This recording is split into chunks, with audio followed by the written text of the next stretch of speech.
Hello and welcome to this week's edition of More Insights and Strategy, the Enterprise Apps. Actually, we're on episode 2. I'm Robert Kramer, joined by Melody Brew, both vice presidents and principal analysts of the company. I handle ERP and enterprise data. Mel handles modern work, HCM, CX, and we cover everything else under the sun that relates to data because it's the glue that holds everything together. So just for disclaimer purposes, this show is for information and entertainment purposes only. While we will discuss publicly traded companies on the show, its content should not be taken as investment advice. So let's get started. Mel, we had really a busy week last week. The year's been off to a huge start. We're going to talk about some great things. And the first one, we're going to kick it off with really in your neck of the woods with Salesforce, and we're going to cover a bunch of other things. We'll kind of touch on those as we go through, but what do you think? Yes, so it has been like a whirlwind kickoff to the year. Everybody just went from having a quick break to boom, everything's happening all at once. So this one's interesting, and I think this is going to kind of start a very interesting conversation throughout sort of the thread of what we're going to talk about today, which is one, how AI is being adopted, how it's being priced, and just kind of how people are looking at it in terms of jobs. At Salesforce, Mark Benioff, CEO, recently just announced a pause in hiring any software engineers, suggesting that AI could automate a growing portion of development tasks. So this is Oh, really like motivated by potential cost savings and the productivity gains with their Salesforce Agentforce AI tool. So I think this raises a lot of questions, right? There's the evolving role of tech jobs and how companies might manage this AI augmented workforce. And then also, like, is this too soon? Can AI really replace human engineers? It's also brings up this really important kind of key challenge, which is who's going to manage this digital labor? Is it IT or is it HR? And Cisco just had their big AI summit, and they had, I think it was actually the CEO of Box, Aaron Levy, was talking about this challenge of IT becoming sort of an HR role when it comes to these AI agents, which is they're not only responsible for the procurement, the hiring of these agentic AI, meaning the creation of them, but they're also responsible for their outcomes. So that creates a really interesting like responsibility beyond what HR is typically responsible mhm. for in terms of like, okay, if you run marketing and you say, I need somebody to run this campaign for me, the HR department is responsible for finding that person and placing that person in that role. They're not responsible for the output of what that person, what they create. Who that person reports to is. So who do these agents, agentic AI, report to? Is it IT? Is it HR? Who's managing this digital labor? That's another point. My last point on this is Salesforce showing the example of their AI is so good, they're using it internally, and Microsoft is doing the same thing. It's like, eating your own dog food, that they're highlighting, basically promoting their own AI adoption, demonstrating their own ROI through internal cost savings. So you want to sell something, show how well it's working for you, right? I mean, Microsoft's doing the same thing. So while I do think it's really early to start saying that AI is going to be able to replace developers, I think it's a smart strategy to show that Salesforce is using its own agentic AI to write code to to really boost their own productivity. But I still think that we've got this digital labor management problem to solve. Well, we definitely have that. What's the setup required for these companies to be able to take advantage of this to see success? I think and like you said, the pricing is a big deal. How is that done? And then what's the success that they're actually having so far at Salesforce with not hiring those types of people and letting the agentic AI take advantage of consuming those roles? So I think it's not put together yet. It's not able to see the success or failure. My guess is it's a bold comment from Benioff, and if he can back it up, we'd all love that, because companies would like to take advantage of how the agents can. I think they're doing strategically handling tasks, not replacing. And he's Mhm. making an assumption that they're going to be replacing, because I don't think, like you said, who's managing these people? How is human resources interacting with it?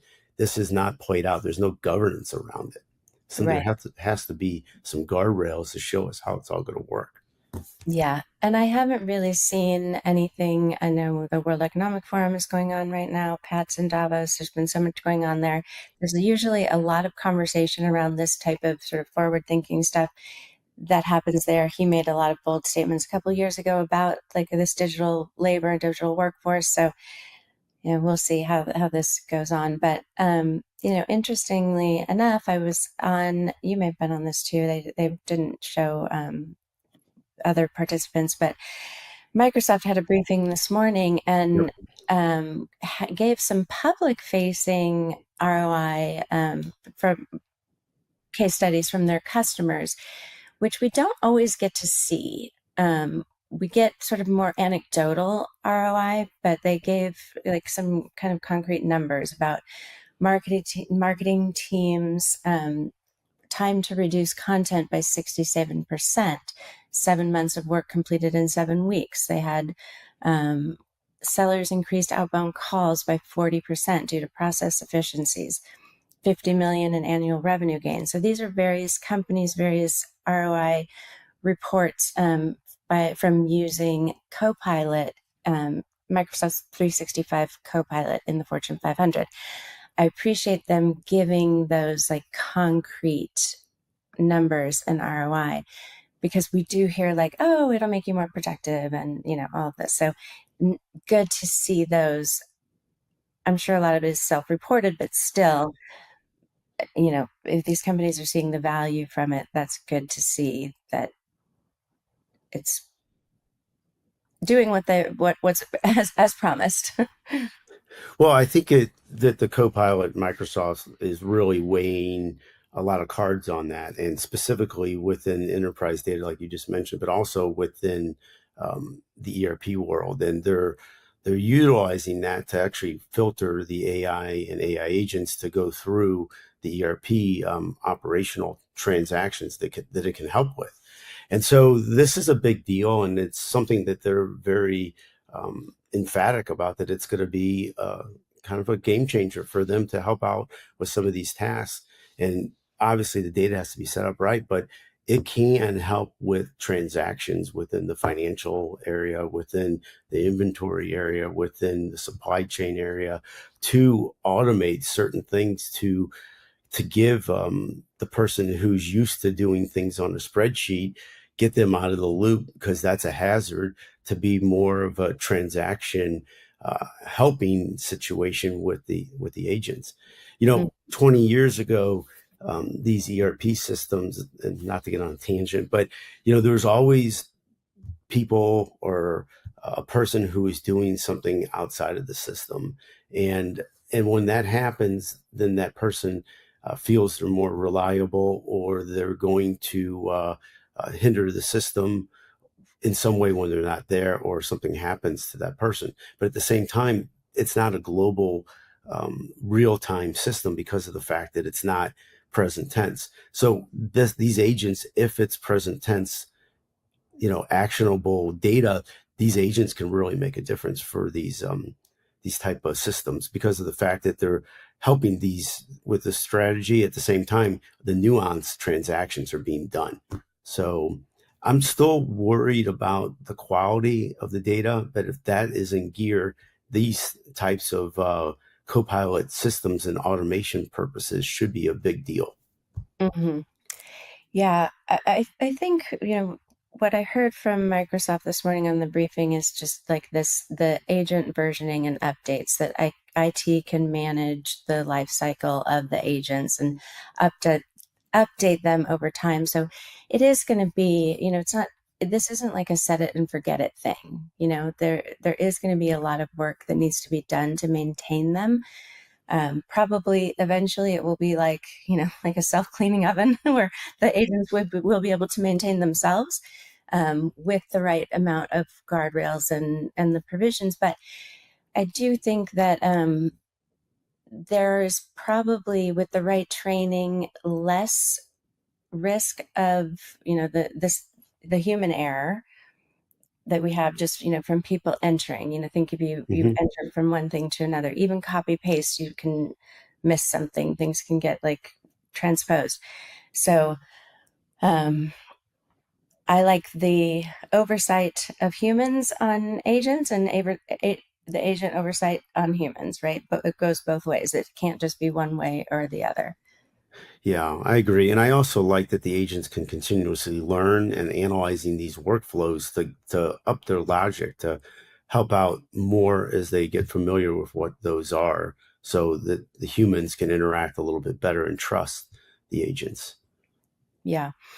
So on that, both Microsoft and Google made announcements to changes in their pricing for their AI. Microsoft added the consumption-based pricing, which we talked about on our last podcast. And I think that, as we were talking about, it's just going to become necessary. And it's certainly necessary for people who aren't going to be the power users that are going to be using AI all the time, every day, but to get them to start using AI and start trying it out. I didn't really see it. I saw that they're doing kind of this like batch pricing, but I didn't see, and I don't know if there was an answer to this of what happens when that batch runs out, if it can be topped up or what happens next.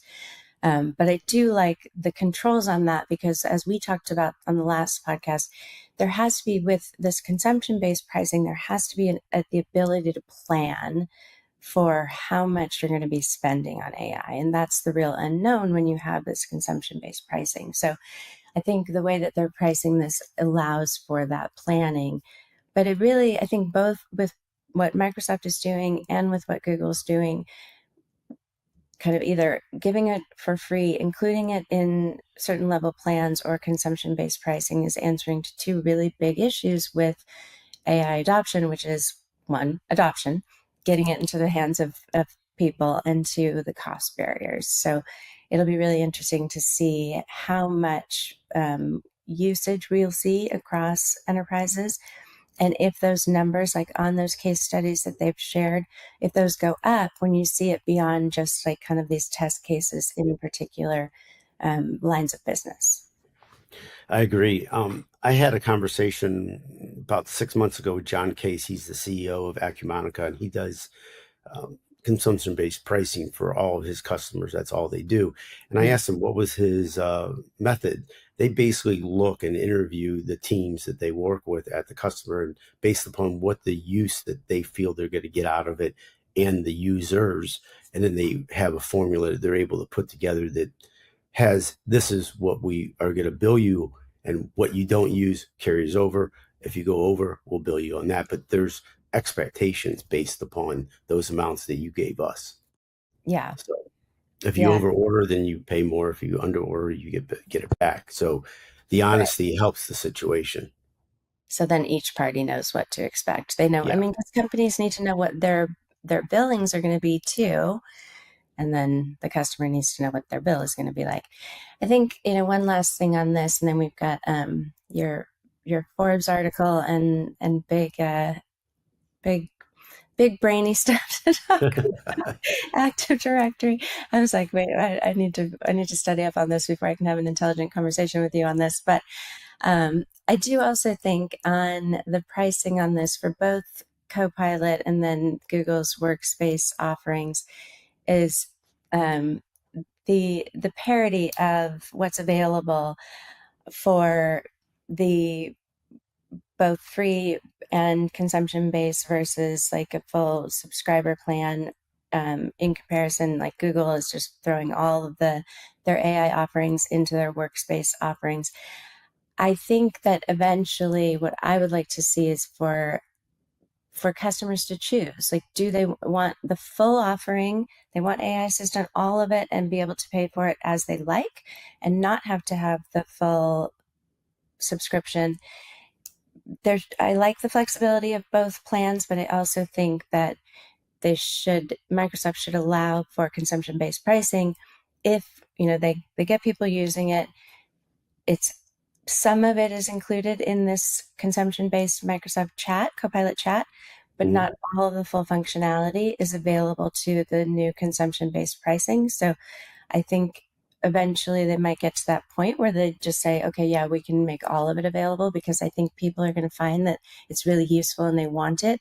But maybe not every single person in the organization needs that full subscription plan of 365 Copilot. So for your company, if you had to go one way or another, do you think consumption would be better for your company if you were the owner, So or do you like the I other way? think that most companies probably have different users in different groups of the business that are going to be kind of power users that you would say, yeah, give them the full, I want subscription. But these other ones, they may only have 4 or 5 tasks per month that they really need it for. So give them the consumption base, but they still want the full functionality. So that's where I think, there might be the last thing I'll say on this is I think in any scenario, giving people access, whether it's the consumption based, subscription free, however they give it to them, having it in this controlled environment so people aren't using their own AI, like using their own subscription to ChatGPT or something that's not controlled with their enterprise data, is the best way to go. That is adding a security level beyond the security level that Microsoft already has, that Google already has, to the enterprise, so that they're not having this bring your own AI to work, because that employees are doing it. I mean, we saw it happen early on when companies were banning people using AI at work because information was getting leaked to outside models. So companies they should be turning this on immediately. I agree. All right. That said, if you Yeah, have nothing to add on that, I'm good. tell me about Active Directory. Well, it's a little technical, but at the same time, it makes sense. So Active Directory is the core piece that really handles your authentications and your access to really your assets, your databases, your security, your apps, even the way that you walk through a door at the company that somebody works at. All those access controls are done through Active Directory.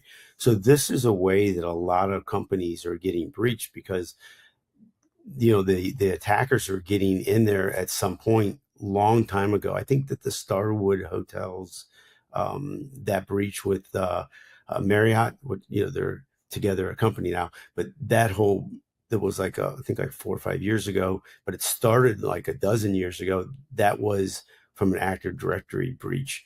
And Commvault has come with an announcement that introduces a backup and recovery for Active Directory. And this makes a lot of sense to actually put the pieces back together where it's simplified, where it's structured, where it's not just a mayhem of time and confusion to put it together, which could take days. This is a automated process. So I wrote a Forbes article on it, and you can see that and the details around it. But I'm seeing a lot of activity within the data protection security industries because of the fact this is really a big problem. This is one of them. So that's a really interesting subject. And I think a lot of the companies that are really involved in that are being innovative. And I think automation and AI is a big key in some of these companies in this field. So Would you say that AI is hurting or helping companies in terms of their cyber risks? I think AI is helping them because of the fact of what we talked about with the task and automating certain components and able to bring information quicker to the company and anomalies that are being pointed out. Right. At the same Identify. time, Yeah, at the same time, I do think it's all the technology in the world has caused, has its pros and cons. I mean, we didn't have phones 30 years ago, and it was probably an easier life, you know. Yeah. So, we were able, so, but the cyber attacks weren't as prevalent, and AI is definitely pointing out those problems and correcting them a lot easier. The agents are playing a role. The companies that are on the forefront are bringing automation, AI, and agents into the picture to bring things together quicker and more efficient, just because of the bad actors are everywhere, and they're able to bring companies down to their knees pretty quickly. So active directories where a lot of it can start. Don't you think it's kind of just like crazy when you see how quickly, and even just like things like deep fakes, like how quickly AI has evolved to be able to fool people? Yep. Yep. And I mean, you can upload a picture of somebody, and the AI can make their mouth move, and it looks like they're saying something. And You it's don't like, know if it's real or not. yeah, it's like actually kind of creepy how quickly that's evolved from being like, used to be like the little jib jabs where you could see like it's so clearly fake, and now it like Yep. almost looks real. I mean, just it was like, I don't know, 30 minutes after the Chiefs game the other night, and there were memes of like it was really bad, but like memes of Mahomes like making out with the refs because they were saying like they were just favoring him so much with like his flops and all the roughing the You quarterback know, calls and everything.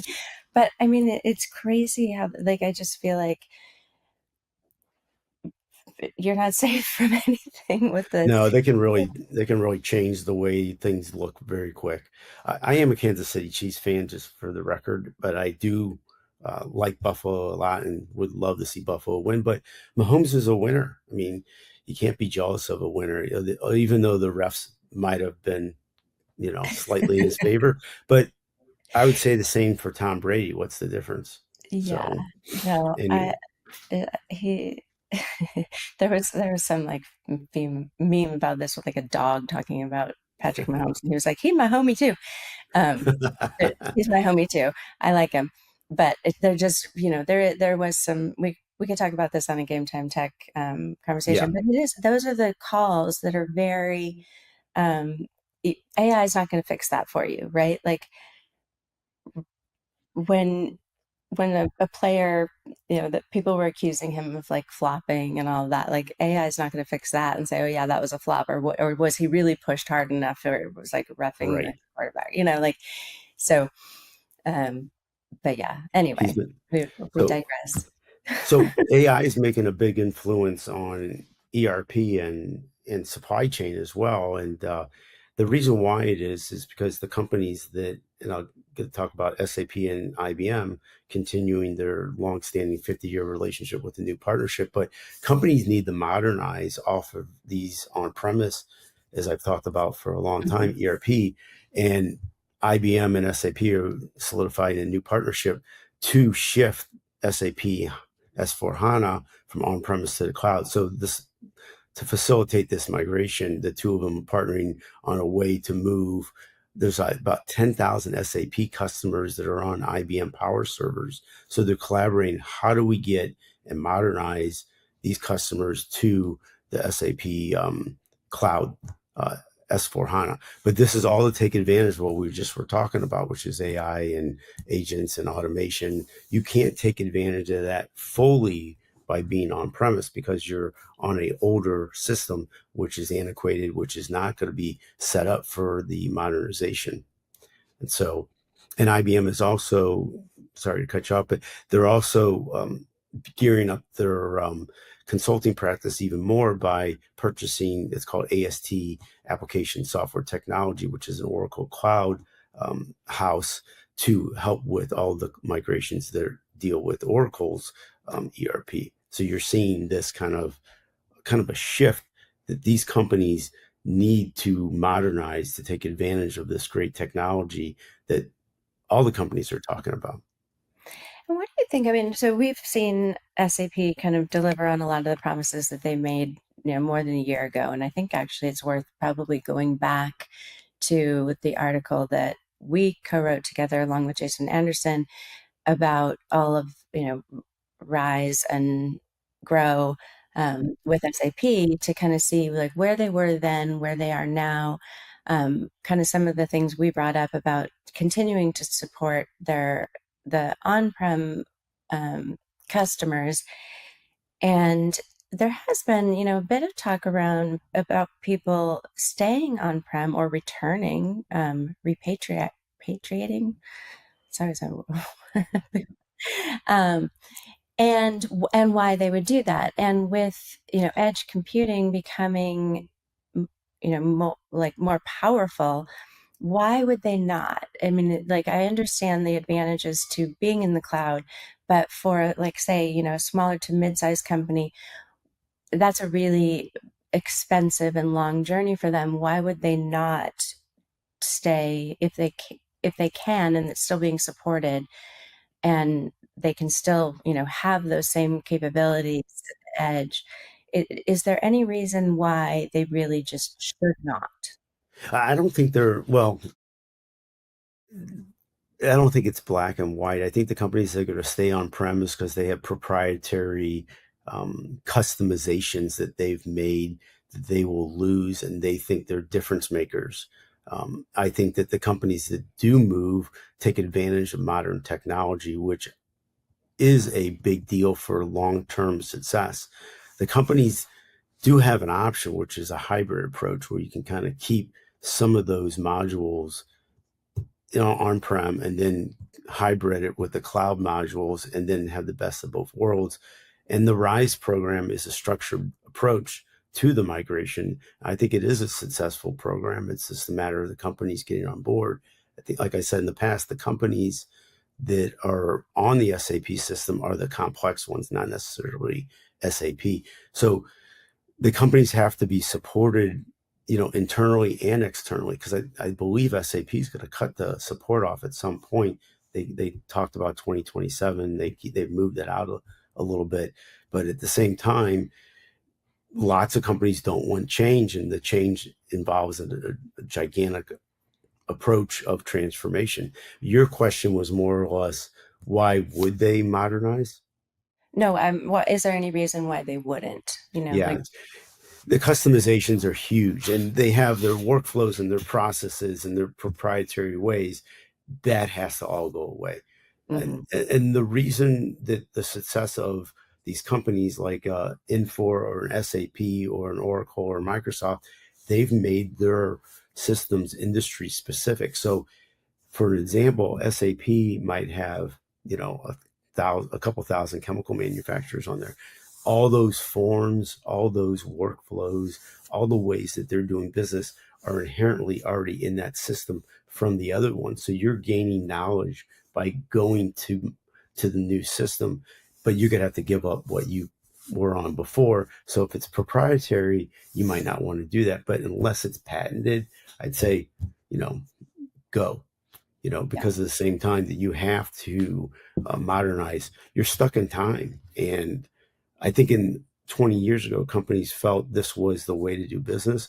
Now you're being passed up because you don't have any of these new features and functionality. And I think it just starts with what we're talking about. There's an enormous amount of capabilities within the supply chain, within sustainability that we've talked about, with IoT, getting this data from all over the place and be able to use that real time I think it's a huge difference maker. And I don't know why you wouldn't do it unless you didn't have the resources internally to gear up and get it done. So there's major benefits and they outweigh the ones that, not staying on prem, but you can go hybrid first to get there initially. Yeah. So All right. Well, long-winded answer. So we're going almost at 30 minutes now, so we yep. probably should wrap it up. But I think you've got a couple of trips coming up. I'm forgetting. I saw some things on the calendar. I'm going to definitely see you at Zoho Day. What do you have before then? So I'm going to Acumatica next week, and Microsoft has an AI tour.